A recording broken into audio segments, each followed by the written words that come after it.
오늘 살펴볼 하나님의 말씀 디모데후서 2장입니다.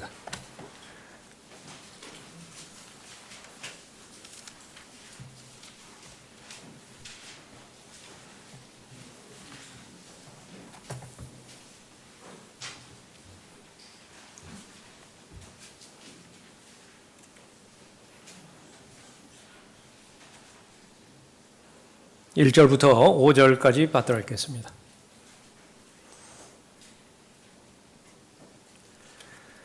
내 아들아, 그러므로 너는 그리스도 예수 안에 있는 은혜 가운데서 강건하라. 그리고 내가 많은 증인들 가운데서 내게 들은 것들을 신실한 사람들에게 맡기라. 그들이 또 다른 사람들을 가르칠 수 있으리라. 그런즉 너는 예수 그리스도의 훌륭한 군사로서 고난을 견뎌내라. 전쟁에 임하는 자는 아무도 이 생의 일들에 얽매이지 아니하나니 이는 자기를 군사로 뽑은 자를 기쁘게 하려 함이라. 또 이기려고 애쓰는 사람이 규칙대로 하지 아니하면 면류관을 얻지 못하리라. 네, 기도하겠습니다. 아버지 하나님, 오늘도 최상의 경배로 주님 앞에 경배드릴 수 있도록 여건 마련해 주심을 감사드립니다. 참여하는 한 사람 한 사람을 주님 손에 의탁드립니다. 각 사람의 마음의 심향과 또 영적인 상태를 아시오니 최상으로 만나 주십시오.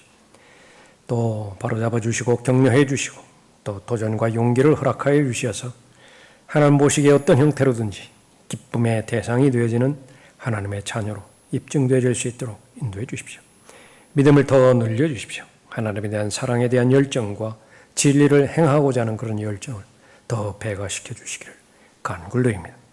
참여하는 모든 믿음의 지체들 한 사람도 예외 없이 모두가 하나님께서 복 주실 때에 성령의 아름다운 결실의 열매 맺을 수 있도록 인도해 주시길 원합니다. 다시 오실 예수 그리스도를 기다리는 소망이 더 견고해질 수 있도록 주관해 주십시오.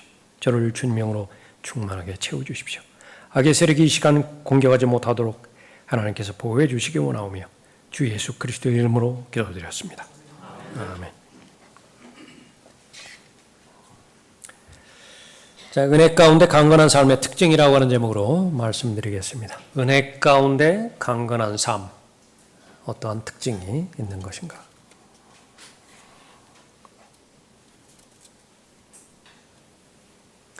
사람이 한번 실족하고 반복되어서 그렇게 타락의 길을 걸어가면 하나님께서는 물론 회복하기를 원하시지만 그것이 그리 쉽지는 않습니다.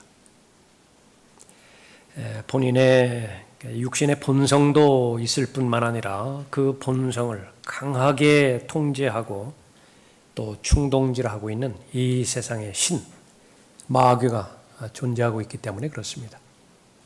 잠시도 쉬지 않고 방치하지 않고 하나님의 아들이라고 하는 신분을 가진 하나님의 자녀라고 한다고 한다면 두 눈 치켜뜨고 계속해서 분주히 움직이고 있다라고 하는 사실 우리는 하나님의 말씀을 통해서 알 수 있습니다.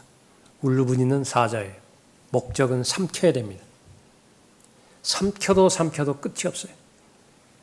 그런데 문제는 과연 나에 대한 마귀의 공격이 어떤 영역에서 다가올 것인가 진지하게 생각하는 그 인식이 점점 더 희박해진다라고 성경은 이 마지막 때를 규정짓고 있습니다. 어려운 때라고 말씀하고 있어요. 아주 어려운 때입니다. 그래서 강조하는 것은 더욱더 정신 차리라고 말씀하셨고 또 예수 그리스도를 더 명확하게 바라보라고 권면하고 있는 것이죠.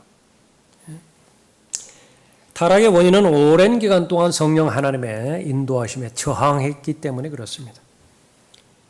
하나님의 말씀을 통해서 또 환경과 양심을 통해서 또 더 나아가서는 자신의 강박관념을 통해서 계속 인도하셨지만은 저항했습니다. 그 결과 하나님과의 교제가 멀어지기 시작했고 급기야는 그 교제가 단절되기까지 한 것입니다. 하나님께서는 방치하지 않으십니다. 그럴수록 더욱더 믿음을 구사해서 은혜의 보좌 앞으로 나오라고 촉구하는 것입니다. 그러므로 우리가 은혜의 보좌로 담대히 나아가자. 은혜의 보좌예요. 이것은 본래 처음부터 은혜의 보좌가 아닙니다. 이것은 심판의 보좌였어요. 처음부터 자비석이 아니었습니다. 그것은 바로 하나님께서 정죄하시고 심판하는 그런 보좌였어요. 그러나 피가 흘려지고 난 다음에 이제는 자비석으로 바뀌게 되었고 은혜의 보좌로 바뀌게 된 것입니다. 이는 우리가 자비를 얻고 필요한 때에 도우시는 은혜를 발견하기 위함이라. 나에게 필요한 것, 은혜이던가? 진지한 질문입니다. 오늘 하루하루 살아가고 지난 한 주간 살아왔고 그랬는데 나는 얼마만큼 절실한 마음으로 하나님의 은혜를 필요로 하였던가? 하나님의 말씀을 정기적으로 읽고 묵상하는 것이 암묵적으로 부담스럽고 짐스럽게 여겨진다라고 한다면 두말할 것도 없습니다. 가장 필요한 것이 바로 하나님의 은혜예요. 모임에는 빠지지 않는다 하더라도 홀로 기도하고 홀로 말씀으로 즐거워하고 홀로 예수 그리스도를 부활의 증인으로서 증거하는 삶에 문제가 있다고 한다면 더 말할 것도 없습니다. 모든 것을 다 중지해야 돼요. 가장 필요로 하는 것은 하나님의 은혜인 것입니다. 하나님께서는 세우시는 분입니다. 마귀는 허무는 존재예요. 파괴시키는 존재이죠. 내가 무슨 생각을 하든지 무슨 말을 하든지 어떤 행동을 하든지 바로 주님의 피로 사신 교회가 세워지고 있다라고 한다면 은혜 가운데 머무는 것이 명백한 증거이지만은 그 반대의 상태가 벌어진다.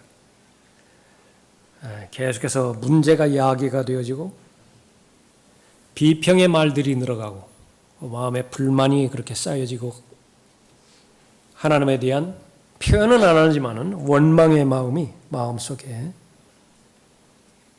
발견이 된다라고 한다면 더욱더 은혜의 보좌 앞으로 나아가야 되는 그런 때입니다. 오늘 본문 말씀은 1절에서 강조하고 있죠. 내 아들아, 그러므로 너는 그리스도 예수 안에 있는 은혜 가운데서 강건하라. 은혜 가운데 있어야 되는 것은 물론이고 더 한 걸음 더 나아가죠.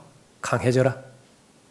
하나님께서 별로 좋아하지 않는 사람, 약한 사람이에요. 아주 약해 빠진 사람. 하나님께서 좋아하지 않으세요. 어린아이가 강해질 수가 없지요. 그것을 말하는 것이 아닙니다. 그때가 되었음에도 불구하고 마땅히 근육이 붙어서 근력을 사용할 수 있는 시기가 되었음에도 불구하고 어떠한 능력도 없어요. 어떠한 힘도 없습니다. 그것을 권면하는 것입니다. 강건하라, 강하라. 어떤 부분에 있어서 그렇게 강한 것인가? 은혜 가운데서 강건한 삶의 특징이 바로 무엇인가? 그것은 결론적으로 말하면 예수 그리스도를 나타내는 삶을 살게 되는 것입니다. 예수 그리스도께서 이 땅에 오신 목적이 있죠. 죄들을 없애기 위해서 오셨습니다. 나와 지금 무슨 관계가 있죠? 예수 그리스도께서 이 땅에 오신 목적은 마귀의 일들을 멸망시키기 위해서 오셨어요. 나하고 어떤 관계가 있는 것인가? 예수 그리스도께서 이 땅에 오신 목적은 모든 두려움으로부터 자유를 주기 위해서 오셨는데 그 가운데 하나 예를 들어서 죽음의 공포예요. 죽음을 두려움으로 인해서 평생을 노예로 속박되어 있는 자들이 있다고요. 그 두려움으로부터 자유로운 삶을 살게 하기 위해서 오신 것입니다. 그 비결은 은혜와 진리라고 하나님께서 말씀하셨어요. 은혜의 능력과 진리의 능력이요. 그 모든 부분들을 다 해결할 수 있는 것인데 은혜와 진리가 어떤 진리에 대한 명제인 줄 알았더니 그분이 인격이세요. 바로 예수님이 바로 은혜와 진리라고 말씀하고 있는 거죠. 그 말씀이 육신이 되어 우리 가운데 거하심으로 우리가 그 영광을 보니 아버지의 독생자의 영광으로 은혜와 진리가 충만하더라. 은혜로 충만하신 예수님, 진리로 충만하신 주 예수 그리스도께서 무엇을 하시든지 거기에는 바로 하나님이 나타나신 결과를 갖게 되었지요. 발자취라고 말씀하십니다. 남겨진 발자취, 따라오라. 나를 따라오라. 그 목적으로 성령께서 내주하고 계시고 또 성령의 책인 하나님의 말씀을 우리에게 허락해 주신 것이지요. 율법은 모세를 통하여 받았지만 은혜와 진리는 예수 그리스도를 통하여 온 것이라. 이 은혜의 능력을 주시기 위해서 예수 그리스도 자신은 희생을 하셨습니다. 가장 부유하신 분이었다 말씀하십니다. 가장 능력이 있는 분이셨죠. 그분이 가장 가난하게 되셨다고 고린도 후서 8장 9절에서 언급하고 있습니다. 전능하신 그분이요, 가장 무능력한 자가 되어셔서 갈보리 십자가 제단에서 죽으셨어요. 그 목적은 무엇이냐? 바로 모든 사람을 가장 부유하게 만들기 위해서. 요한복음 10장 10절에 있는 것처럼 내가 온 것은 양들로 생명을 얻게 할 목적으로 오셨다 말씀하십니다. 풍성한 삶을 살게 할 목적으로 오셨다 말씀하시죠. 은혜의 능력입니다. 은혜 아래서 강건한 삶을 살았을 때에 바로 예수 그리스도를 나타내는 삶을 사는 것입니다. 예수 그리스도를 나타내는 삶은 무엇인가? 오늘 본문 말씀을 통해서 세 가지로 기록하고 있습니다. 첫 번째는 예수 그리스도를 섬기는 일을 하게 하는 것이에요. 2절을 보십시오. 그리고 내가 많은 증인들 가운데서 내게 들은 것들을 신실한 사람들에게 맡기라. 그들이 또 다른 사람들을 가르칠 수 있으리라. 예수 그리스도의 일, 그것은 예수 그리스도를 배우는 일입니다. 예수 그리스도를 아는 일이에요. 예수 그리스도를 섬기는 일, 그것은 예수 그리스도를 전달해 주는 일이고 예수 그리스도를 잘 가르치는 일이에요. 은혜가 없으면 불가능합니다. 그래서 은혜 가운데서 강건하라 말씀하고 있죠. 예수 그리스도 안에서 강건한 사람, 예수 그리스도를 나타내는 사람인데 바로 예수 그리스도를 올바로 잘 섬길 수 있게 되어지는 것입니다. 너희가 믿음으로 말미암아 은혜로 구원을 받았으니 이것은 너희에게서 난 것이 아니요 하나님의 선물이라. 행위에서 난 것이 아니니 아무도 자랑하지 못하게 하려 함이라. 에베소서 2장 8절 9절에서 강조하는 것은 은혜로 구원받았다라고 하는 것입니다. 오순절이 시작되어서 교회 시대가 시작되었고 데살로니가전서 4장에서 교회가 휴거되어지죠. 그 앞에 모든 시대, 그 뒤에 모든 시대는 행위로만 구원받는 시대예요. 자기 믿음이 있어야 됩니다. 노아가 구원받기 위해서는 자기 믿음이 있어야 돼요. 아벨이 구원받기 위해서는 자기 믿음이 있어야 됩니다. 아브라함이 구원받기 위해서는 자기 믿음이 있어야 돼요. 그 자기 믿음은 반드시 하나님께서 말씀하신 특정한 사항을 실행으로 옮기는 행위가 뒷받침해 줘야 그 믿음이 입증되었어요. 그러나 그것과는 무관하게 오로지 은혜로만 구원받는다라고 에베소서 2장 8절 9절에서 말씀하십니다. 은혜라고 하는 것은 하나님께서 처음부터 마지막까지 다 이미 이루신 거예요. 하나님께서 행하신 것입니다. 그것을 감사함으로 믿음으로 받아들이는 거예요. 거부하지 않는 것을 말하는 것입니다. 그러면 구원을 받는 것인데 바로 그것이 은혜예요. 은혜로 된 것이면 더 이상 행위가 아니니 그렇지 않으면 은혜가 더 이상 은혜가 아니니라. 은혜가 무엇이냐? 로마서 11장 6절에서 자세하게 풀이 설명을 하고 있습니다. 행위가 포함된 것이 아니에요. 은혜로 된 것이면 더 이상 행위가 아니니 그렇지 아니하면 은혜가 더 이상 은혜가 아니니라. 그러나 행위로 된 것이면 그것은 더 이상 은혜가 아니니 그렇지 아니하면 행위는 더 이상 행위가 아니니라. 모든 사람이 죄를 지었기 때문에 하나님의 영광에 이르지 못했지만은 그리스도 예수 안에 있는 구속을 통하여 의롭게 되었는데 그것이 바로 하나님의 은혜라고 말씀하십니다. 그리스도 예수 안에 있는 구속을 통하여 그의 은혜로 값없이 의롭게 되었습니다. 한 사람 때문에 한 사람의 은혜로 말미암아서 모든 사람이 구원에 이룰 수 있도록 인도해 주셨습니다. 어떠한 의로운 행위에 의하지 않는 것이에요. 바로 하나님께서 예수 그리스도를 통하여 하나님의 은혜의 복음을 주신 것이죠. 하나님의 은혜, 그것은 바로 예수 그리스도께서 오신 목적을 이루게 하신 것입니다. 은혜의 복음을 통하여 행위와는 무관하게 구원받을 수 있도록 인도해 주시는 것이죠. 하나님에 대한 진리의 지식이 깊어진다라고 하는 것은 무엇이냐? 바로 이 하나님의 은혜의 복음을 통하여 믿음으로 말미암아 구원받았다라고 하는 사실이 시간이 지나면 지날수록 처음에는 그것이 그렇게 가치 있는 것인지 잘 몰랐어요, 사실. 그러나 시간이 지나면 지날수록 얼마만큼 그것이 귀한, 다른 것과는 비교할 수 없는 가치가 있는 것인지 깨달아 아는 것입니다. 그러니까 여러분의 체크리스트에 나는 하나님의 은혜의 사람인가?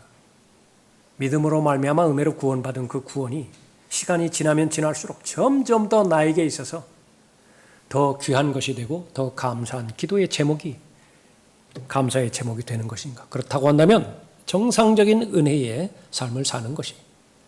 그러나 반대로 처음에는 그것이 감격했는지 모르지만 오히려 거꾸로 하나님의 말씀을 알면 알수록, 모임에 참여하면 참여할수록 시큰둥해지고, 그것이 오히려 하나님이니까 마땅히 구원하신 것이지, 그렇게 일반화되고 일상화 되어진다라고 한다면 모든 것을 멈춰야 될 때 나는 은혜의 사람인가 살펴봐야 되는 것이죠.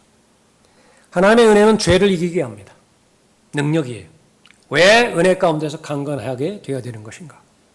예수 그리스도만이 죄를 이길 수 있으신 분인데 바로 그 하나님의 은혜가 죄를 이기게 하는 것입니다.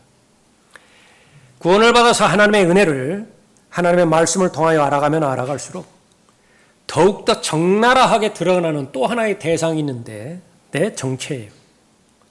육신의 정체입니다. 얼마만큼 고집스럽고 얼마만큼 괴팍하고 얼마만큼 까다로운 것인가. 10대, 20대 때는 별로 드러나질 않아요. 드러난다 하더라도 빙산의 일각입니다. 40 넘어서 50을 거쳐서 60, 70 그쪽으로 나갈 때 놓쳐서는 안 되는 부분이 이것이 바로 나의 실제적인 정체이구나라고 하는 것을 하나님의 말씀에 거울로 비추어서 보는 거예요. 웬만해서는 감동도 되지도 않고요. 감격해 하지도 않아요. 무엇에 대해서요? 하나님에 대해서. 드라마 연속극 보고는 눈물 자아낼지 모르지만은 갈보리 십자가를 묵상하고 나서는 눈물 한 번 흘린 적이 없다고요.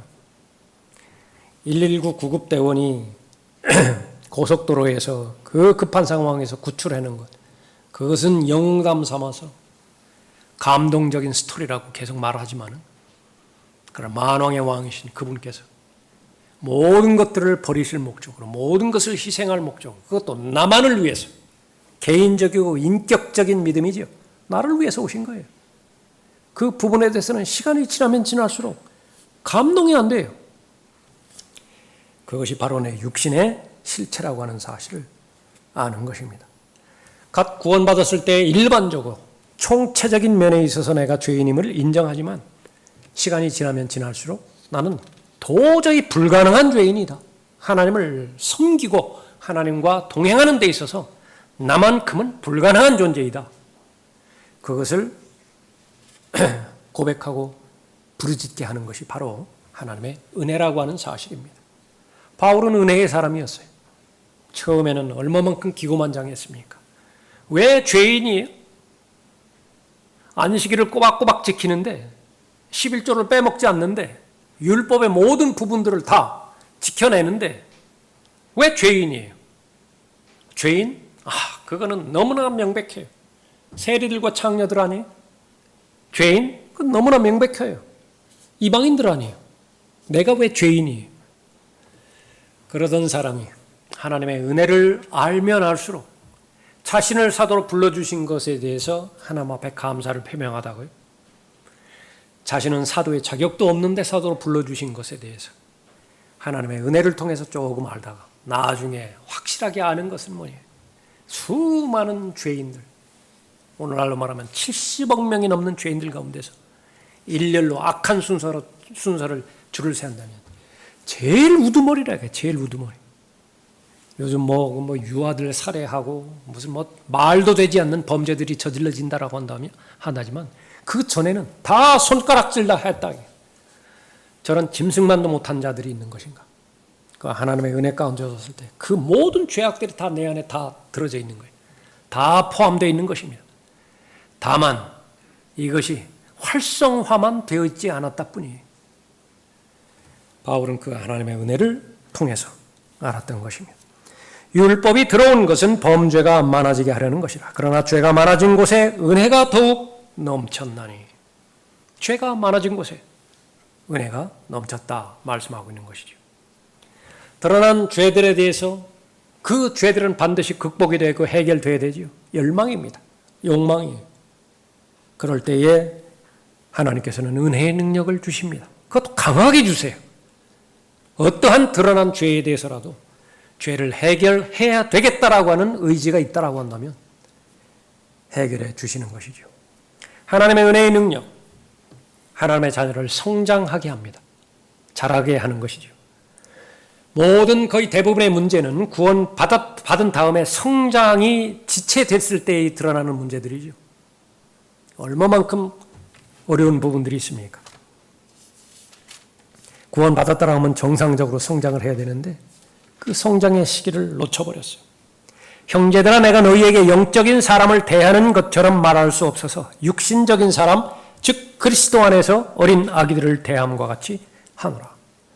은혜 가운데서 강하지 못한 사람은 모든 사람은 다 육신적인 사람이 그 사람의 마음 그것은 질서가 무너져 버렸기 때문에 하나님의 말씀을 소화시킬 능력이 배제되었기 때문에 여전히 육신적인 사람이라고 말하고 있습니다.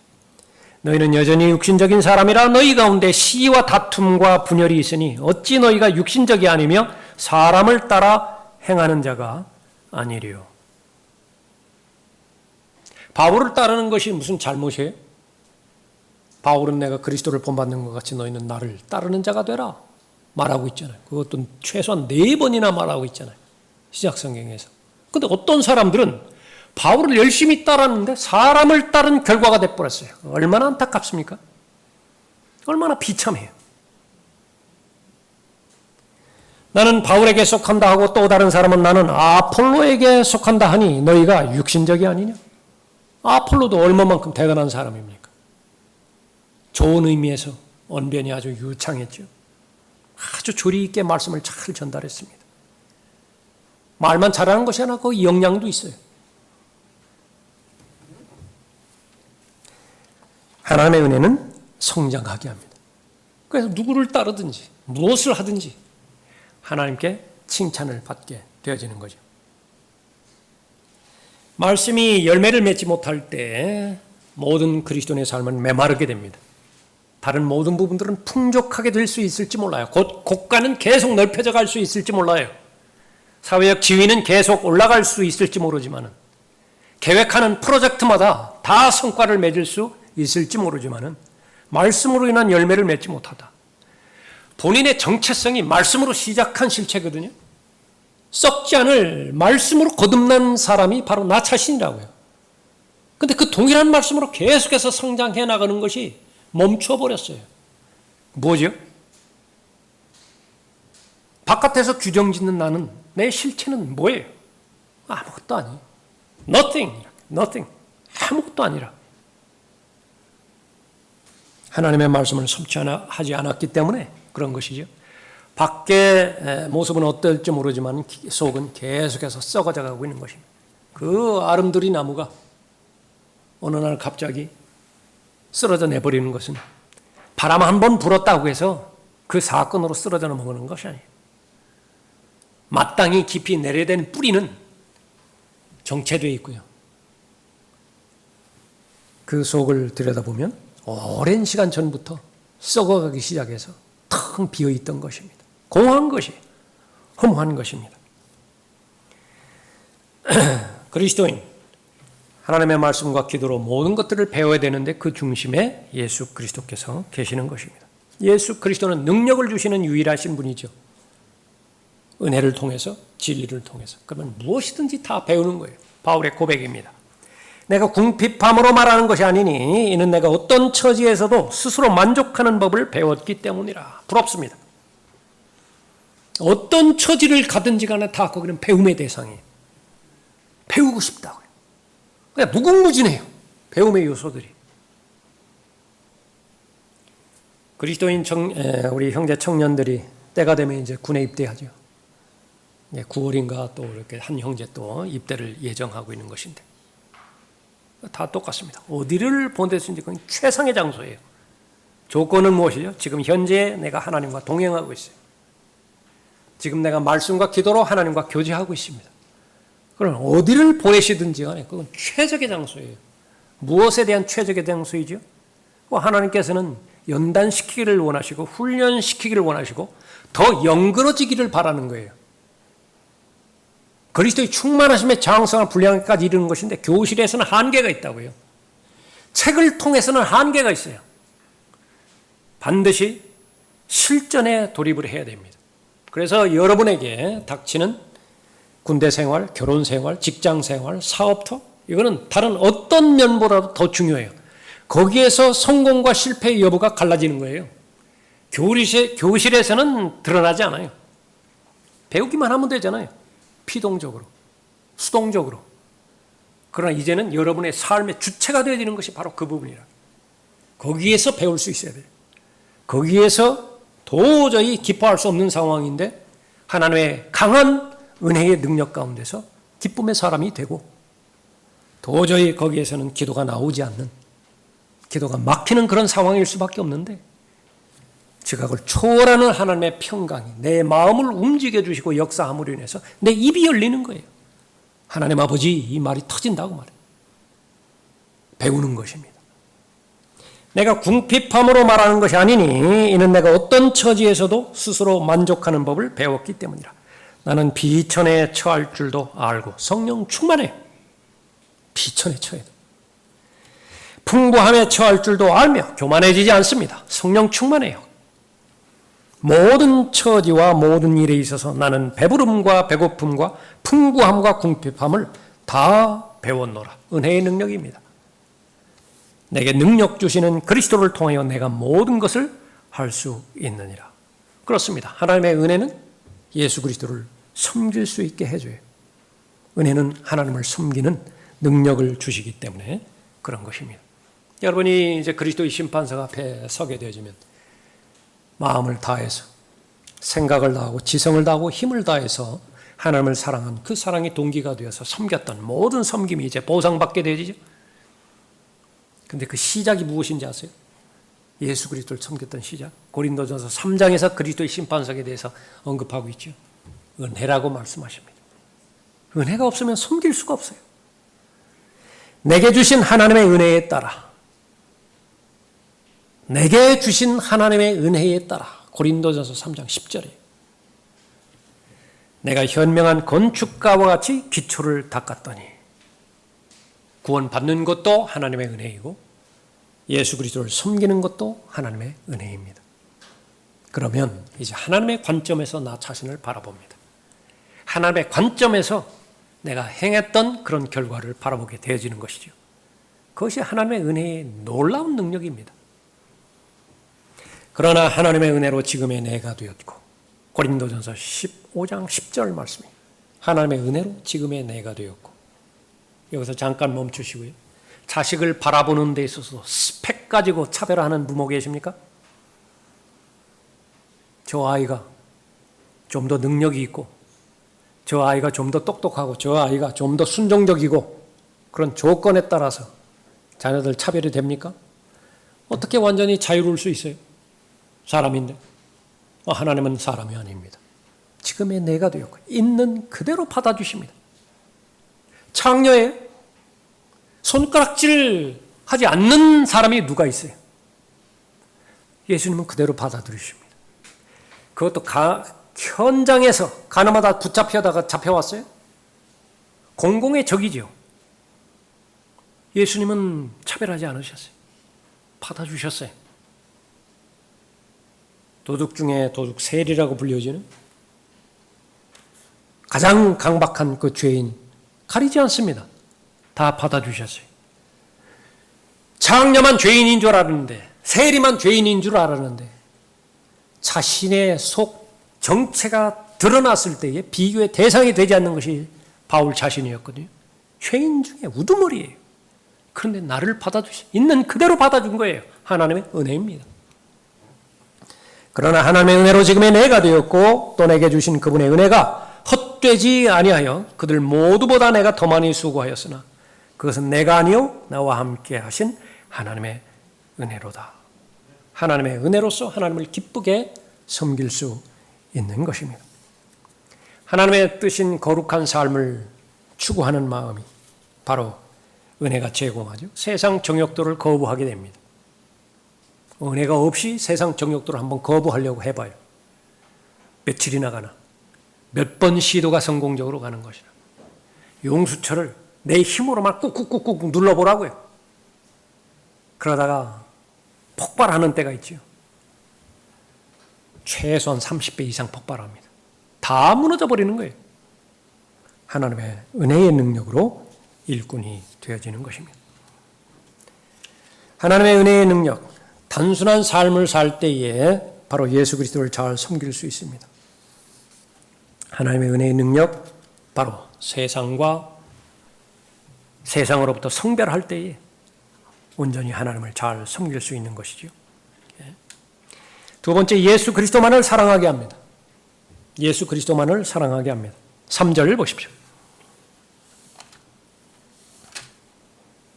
그런즉 너는 예수 그리스도의 훌륭한 군사로서 고난을 견뎌내라. 전쟁에 임하는 자는 아무도 이 생의 일들에 얽매이지 아니하나니 이는 자기를 군사로 뽑은 자를 기쁘게 하려 함이라. 예수 그리스도만을 사랑하게 하는 사람, 그리스도의 훌륭한 군사가 되는 것이 예수님의 뜻이라고 한다면 물어볼 것도 없어요. 나는 그 사람이 되어야 돼요. 그렇게 될 때에 바로 나를 군사로 모집한 사람이 있는데, 모집한 분이 있는데 그분이 기뻐하신대요. 당연히 그렇게 해드리죠. 그런데 그렇게 그 과정을 통해서 볼 때에 내가 가장 행복하다는 사실을 경험적으로 알죠. 결국은 나를 위한 것이었어요. 예수 그리스도는 만왕의 왕이신데 어떤 대적이 예수 그리스도 앞에 대적하겠어요? 상대하지 못할 대적이 누가 있겠어요? 내가 도와야만 예수님께서 승리하실 그런 대적이 누가 있어요? 그럼에도 불구하고 군사로 모집해 주셨고 훌륭한 군사가 되기 위해서 가르쳐 주셨고 훈련에 참가시켜 주셨고 고난과 연단의 과정을 통해서 빚어주신 것이죠. 은혜의 말씀에 자신을 의탁하는 사람, 하나님의 말씀은 계속해서 높이면서 자기 자신에 대해서는 철저하게 부인하는 사람입니다. 하나님의 은혜의 말씀에 의탁할 때에 가장 최상의 목회가 되는 거죠. 저의 책무, 여러분 홀로 서기에 하게 하는 것입니다. 처음에는 거의 대부분 목사만 바라봐야 됩니다. 그것이 정상이고요. 사도를 주신 목적과 선지자를 주신 목적이 있습니다. 목사와 교사를 주신 목적이 있어요. 배우라는 것입니다. 하나님께서 겸손한 자를 높이 세우시고 하나님께서 교만한 자를 대적하시는 것인데 교만한 자, 배우기를 거부하는 자예요. 나는 알 것은 어느 정도 알기 때문에 더 이상 사람을 통해서는 배울 내용이 없다. 물론 속으로만 말합니다. 하나님을 스스로 대적하는 사람이에요. 그러나 처음에 침례인 요한이 나타났을 때에 침례 요한밖에 보이지 않았던 것이 점점 사라집니다. 침례인 요한은 점점 사라지고 나중에 결론은 예수 그리스도만 남아요. 성공적 사역입니다. 조심해야 될 것은 시간이 지나면 지날수록 계속 사람들의 입에 회자되어지는 것. 그 양면성을 고려해서 그것이 세상적 기준에서 계속해서 그 사람을 높이더냐. 그건 실패예요. 하나님의 관점에서 하나님을 계속해서 높이고 하나님께서 인정하시는 사역이 계속해서 높여지고 그런 다음에 자신은 사라지는 것입니다. 그것이 바로 은혜의 말씀에 자신을 의탁한 사람이에요. 그 사람의 생애의 특징은 이 생의 일들에 얽매이지 않는다 말씀하십니다. 그런즉 너는 예수 그리스도의 훌륭한 군사로서 고난을 견뎌내라. 전쟁에 임하는 자는 아무도 이 생의 일들에 얽매이지 아니하나니. 삶의 우선순위가 명확하게 정립된 사람이 찬송 불러드린 대로 먼저 하나님의 나라와 그의 의를 구하는 사람이죠. 그렇게 될 때에 가장 안정적입니다. 가장 질서 있어요. 가장 조화로운 삶을 잘 살 수 있기 때문에 그런 것이죠. 은혜가 아니면 불가능합니다. 처음에는 한두 번은 그렇게 작심하고 결정할 수 있어요. 그러나 문제는 사흘이죠. 다시 원위치로 복귀가 되는 거예요. 평온할 때, 마음이 평온할 때는 뭐 어려웠겠어요, 그것이. 그러나 인생의 항해의 여정 가운데서 평온한 일정만 계속 우리에게 다가오나요? 업사이드 다운 되잖아요. 평지풍파가 일어나고 그럴 때에도 몸통은 움직인다 하더라도 하체는 움직인다 하더라도 머리만큼은 움직이지 말아야 돼요. 그러면 뒤집히지 않아요. 절대로 뒤집히지 않아요.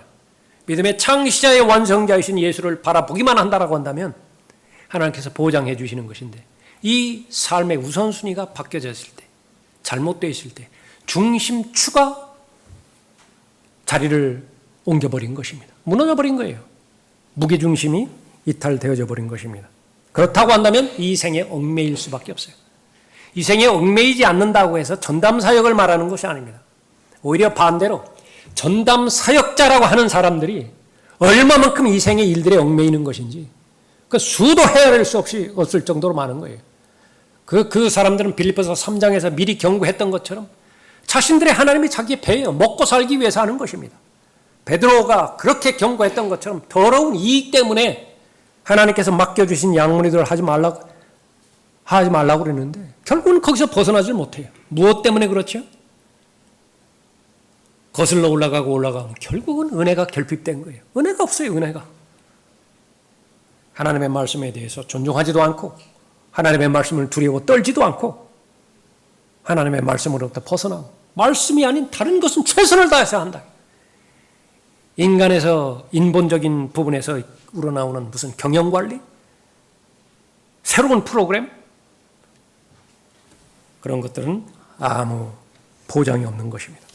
그러나 나의 달려갈 길을 기쁨으로 마치고 내가 주 예수로부터 받은 사역 곧 하나님의 은혜의 복음을 증거하기 위해서라면 이런 일을 전혀 개의치 아니할 뿐만 아니라 나의 생명을 조금도 아끼지 아니하노라. 사도행전 20장 24절 말씀이죠. 단순한 삶, 꼭지점이 하나인 삶이에요. 그것이 밑면이 원뿔인 경우도 있고 사각면인 경우도 있고 오각형인 경우도 있죠. 그럼 모두가 다 하나. 그 초점은 예수 그리스도께 맞춰진 사람이죠. 단순하다고요. 내가 거룩하니 너희도 거룩하라. 목표가 하나야. 인생의 목적은 안정된 삶이 아니라 편안한 삶이 아니라 거룩한 삶이다. 그것은 열매 맺는 삶이고 능력 있는 삶이라고 말씀하고 있는 것이죠. 하나님의 은혜는 수준을 낮추지 않게 해주는 것입니다. 너희 간음하는 남자들과 간음하는 여자들아. 아무리 많이 교회를 열심히 다니고 아무리 많이 종교적인 가장을 한다 하더라도 세상의 물결이 마음 가운데 들어와 있다고 한다면 하나님의 판단은 간단해요. 간음하는 자예요. 간음하는 남자들과 간음하는 여자들아 세상과 친구되는 것이 하나님과 원수되는 것임을 알지 못하느냐. 무엇이 원수죠? 하나님과? 죄가 하나님과 원수되는 거예요. 은혜가 그 죄를 죽일 수 있습니다. 무엇이 하나님과 원수죠? 세상이 하나님과 원수예요. 은혜만 그 세상을 죽일 수 있습니다. 내가 추구하는 것은 죄를 죽이기 위해서 내가 결심하자. 그 이전에 그 죄를 죽일 수 있는 원천인 은혜를 사모해야 되는 것입니다. 세상이 부러운데 세상의 것이 너무 아까운데 어떻게 세상으로부터 성별해요? 의지적으로 결단하는 것도 한두 번이죠. 그건 원천적으로 해결책이 아닌 것이에요. 은혜의 보좌 앞으로 나가는 것이 필요합니다. 진솔하게 자신의 마음을 하나님 앞에 토로하는 것입니다. 솔직하게 말하면 저 부럽습니다. 솔직하게 말하면 하나님 말씀대로 사는 거 저 무섭습니다. 그 목사님은 그렇게 살는지 모르지만 저는 솔직히 말하면 두렵습니다. 거기서부터 시작하세요. 그러나 하나님의 말씀은 분명한 하나님의 진리의 말씀이기 때문에 제 방식대로 이렇게 언제까지나 이런 방식으로 살아서는 안 됩니다. 제가 잘 알고 있습니다. 그러나 능력이 없습니다. 제가 그럴 능력이 없습니다. 하나님의 위로의 능력이 필요하고 하나님께서 주시는 용기의 능력이 필요하고 이 모든 것들은 하나님의 은혜 가운데 담겨져 있는 것이 은혜를 주십시오. 죄를 이길 수 있는 은혜를 주십시오. 세상과 다르게 살 수 있는 다르게 살아도 겁먹지 않을 수 있는 담대함의 능력을 주십시오. 예수 그리스도를 기쁘게 하는 고백이고요. 그것은 바로 예수 그리스도만을 사랑하는 그런 고백입니다. 마지막 세 번째, 예수 그리스도를 기다리게 합니다. 5절에 보십시오. 또 이기려고 애쓰는 사람이 규칙대로 하지 아니하면 면류관을 얻지 못하리라.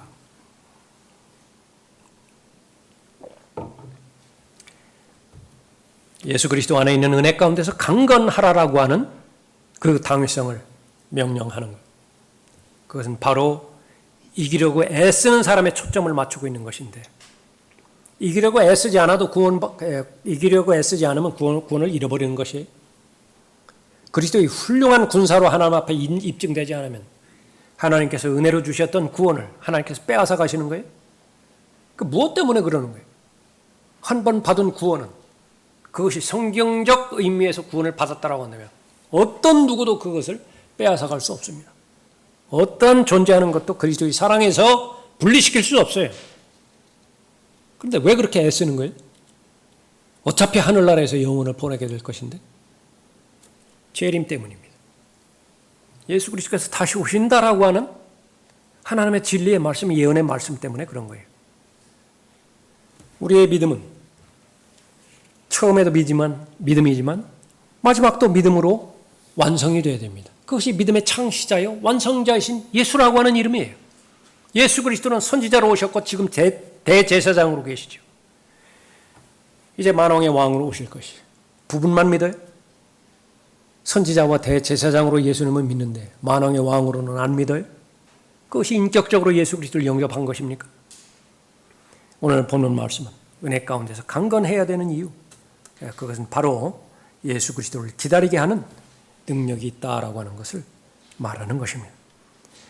은혜는 능력의 근원입니다. 그래야 예수 그리스도를 잘 배우고, 배웠다라고 하는 것은 전달할 능력을 말하는 것인데, 그래야 가르칠 수 있죠.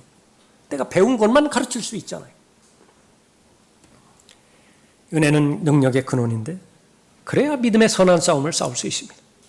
믿음의 선한 싸움을 싸우지 못하면요, 우리는 모두가 다 혈과 육의 정석이 되어 있기 때문에 시기와 분열과 다툼, 증오, 미움, 저주 이런 것들로 싸우려고 한다.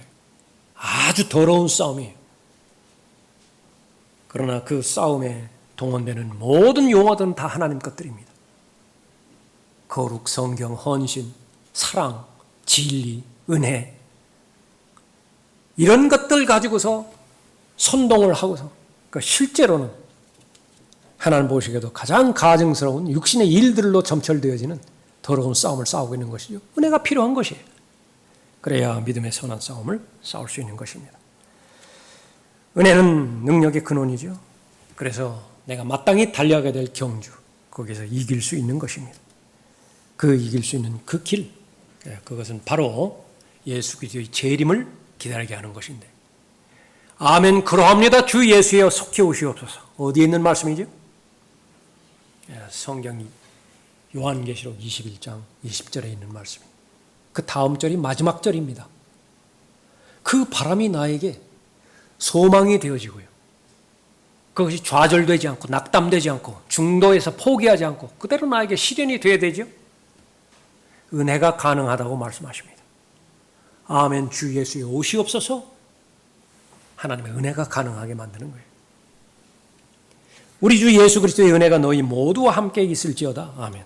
우리 주 예수 그리스도의 은혜가 너희 모두와 함께 있을지어다. 아멘. 요한계시록 22장 마지막 절이 21절입니다. 그렇습니다. 우리는 은혜로 시작하죠. 은혜로 마무리 지을 거예요. 그 중간에 여러분은 은혜 가운데서 주님과 동행할 수 있는 것입니다. 얼마든지 하나님의 은혜를 남용할 수 있고요, 얼마든지 하나님의 은혜에 미치지 못하는 자로서의 삶을 살 수도 있습니다. 얼마든지 하나님의 은혜를 오해할 수도 있습니다. 이 모든 것들을 다 잘 극복하고 하나님의 은혜를 사모하는 사람이 되어야 됩니다. 여러분 모두가 다 은혜의 사람이 되어지길 바랍니다. 하나님의 은혜가 한량없이 넘쳐서 하나님께서 예배해 주신 복들을 다 받아 누리는 가운데 영에 있어서나 혼에 있어서나 몸에 있어서나 어떤 결핍도 발생하지 않고 충만하게 누리고 하나님께서 여러분에게 원하는 것처럼 향유했으면 좋겠어요. 여러분의 구원을 마음껏 즐기고 누리고 향유하고 여러분이 가지고 있는 건강과 체력, 어떤 상황과 여건에 있든지 하나님께서는 자신 있게 말씀하시는 것이요, 하나님의 은혜가 충분하다고 말씀하십니다. 고린도후서 12장에서 바울이 자신이 자신을 평가해 볼 때는 자신이 해결하지 못할 병 때문에, 질병 때문에 하나님의 은혜가 더 공급되어야 된다고 말씀하시는데, 하나님께서 말씀하십니다. 이미 충분하다고.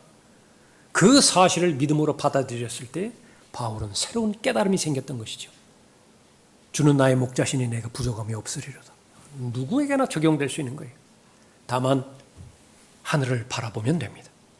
나 자신을 바라보고 환경을 바라보는 데서 돌려서 믿음의 창시자의 완성자인 예수 그리스도를 바라볼 때 모두가 다 은혜의 사람이 되어지는 것입니다. 은혜 없는 삶은 그리스도 없는 삶입니다. 하나님의 은혜 없이 살 수 있는 그리스도인은 없습니다. 물을 떠난 물고기, 공기 없는 하늘을 나는 새, 불가능한 것처럼, 그러나 이 마지막 날들에 가장 필요로 하는 은혜를 가장 필요로 하지 못하고 수십 배, 수백 배, 수천 배 거품으로 부풀어진 그런 것들의 가치를 부여해서 공허한 외침만 외치고 살아간다고 말하죠. 나는 부자래요. 나는 부유하대요. 아무것도 부족한 것이 없대요. 하나님께서 가장 불쌍하게 여기는 대상이죠. 다시 한번 은혜의 보좌로 하나님께서는 여러분을 초청하십니다. 담대히 나아가죠. 자비가 필요하세요? 믿음으로 구하세요. 은혜가 필요하세요? 믿음으로 구하세요. 다만 그 필요가 하나님의 관점에서 바라볼 때에 필요라고 한다면 무엇을 간구하든지 하나님께서 다 응답해 주실 것입니다. 기도하겠습니다.